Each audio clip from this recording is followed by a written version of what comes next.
Afternoon all. I thought we could have a few 3-minute games to see if I can get over 2,000. Went to bed a bit earlier than usual last night because I avoided the 1:15 cube open war zone. It's a bit later GMT time for me, so I feel a bit more energetic today. So anyway, so this is familiar, isn't it, guys? from a previous video. Oh blimey, how coincidental. I'm having a lot of coincidences today. Okay, so f5, I don't know about okay, if I take in a b6, so b6 is a bit weak, but otherwise I want to use the b pawn. I don't want to leave it on there. Okay, he's let me use that b pawn to reinforce d4. So I want to get in f4, g5, knight g6. You know what I mean from a previous video if you follow my videos. That's the plan. Knight d5 is going to be handy here. Then I've got to worry about the c4 square, knight d2 to c4. But in fact, because of that, shall we just delay knight d5, just g5?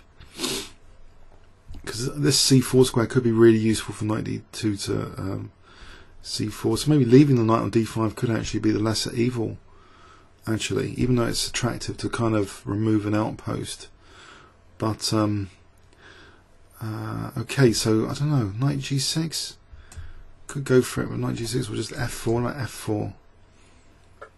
Okay, so now the knight's still ready to go to c4 though. Just g4 maybe. Play f3 trying to trap this bishop. Can I get the e5 square? If he takes, then I can maneuver a knight to e5. Maybe taking again here, knight at c4, is it that painful for d6? Yeah, or can I just play knight c6 to e5? Just to keep that pawn there, not here. Ah, okay, this bishop's going to be blocked in, I hope. So I think I'll go for this. Don't want to take en passant. Get a knight to e5. If I get a knight to e5. Whoa! Okay, losing my knight square bishop. Maybe it's not a big deal because this one isn't so hot. And the knight was good on d5 anyway. So how is this knight getting to d5? If this pawn doesn't move, it's blocked in. So if I get a knight to e5, I'm on d5 and d3 and c4. Ah! He's going to use the e4 square. Cheeky. Ouch. So I'm under pressure now. Okay. Okay, queen d8 just to protect, give my rook a2 if I need it. But I really want to get that knight away from, it's not going to be possible, is it? To get the knight away from e4. And he's going to double now. Oh dear. Doubling on the b file. Okay, what about d5 here? There's rook b8.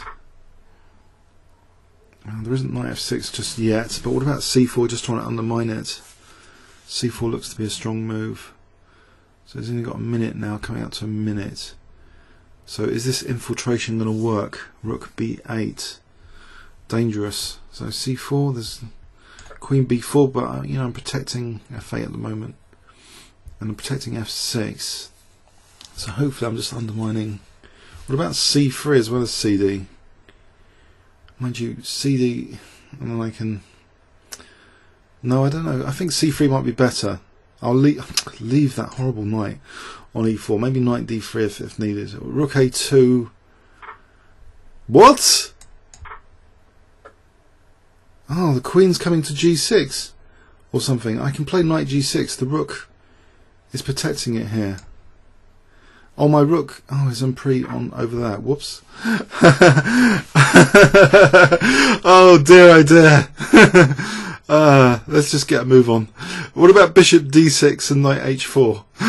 Or queen d4? Oh, that would have been good, queen d4. Knight h4.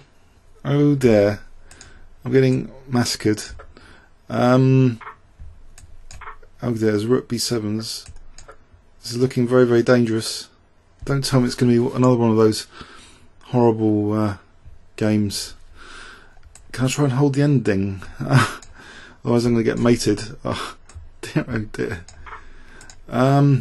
What have I done? How did I do this? I keep doing this in these games. It's crazy. What about knight f5 just to try and get d4? Ah, ouch. It's taking away all my pawns. But this isn't so bad, surely. It's only got 10 seconds to finish me off. What about moving the bishop? Ooh, and take on h4. I've still technically got mating material. Can't just simplify this. Whoops, check. So I've technically got mating material. Bishop and knight. So, except it probably is tricky to sort of mate with bishop and knight here, but I know this is terrible, but I think I can win this on time because it's mating material, if nothing else. But of course I know how to mate with bishop and knight, especially if it's an adjudicated game and I can look it up in a book after, because I've actually forgotten. I need to look at Majnu's video. He did a great video on mating with bishop and knight. There's a video by Majnu, which maybe I should reply on this one. But yeah, it is possible to mate with bishop and knight. Let's have a look at that game again. So that was a bit crazy. So there was a decision here, you know, why wasn't I taking on d5? Because of this knight d2 to c4. It's powerful, isn't it? Potentially. So instead we get this position where he actually plays e5 anyway, giving himself an even more powerful knight than the one on c4, giving him a knight on e4. Then I completely blundered here. This rook, I didn't realise this is such a major issue. This is knight c3 to play d4. I completely missed this. Blimey. Mind you, here the knight's protecting g6, so rook a2 would have been possible. There's no queen g6, so I would have just been winning that surely with rook a2. So that's a shame. So I blunder the whole rook, but the game continues. And then exchange sack, and then all of a sudden I'm back in the game after this other one. Okay, comments or questions on YouTube? Thanks very much.